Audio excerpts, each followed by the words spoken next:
Singing भाई ओम प्रकाश आतंकवादी।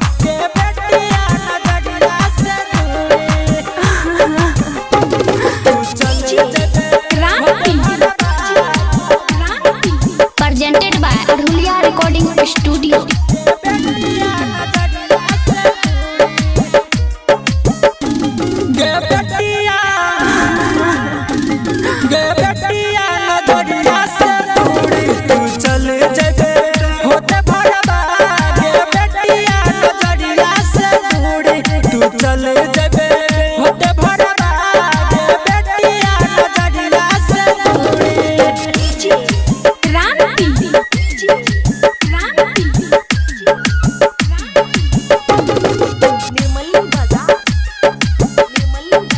Presented by Arhulia Recording Studio।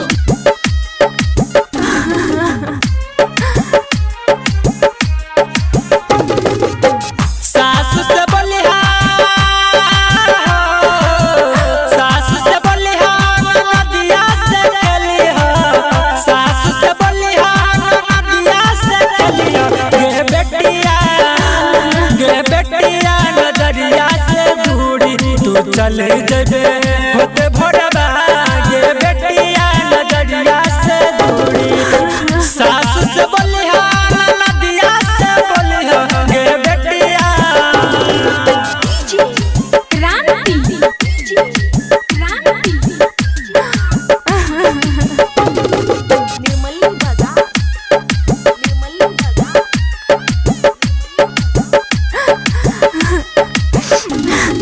Presented by Arhulia Recording Studio।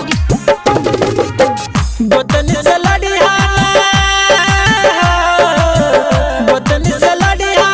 केकरो से झगड़िया बोतल से लड़िया केकरो से झगड़िया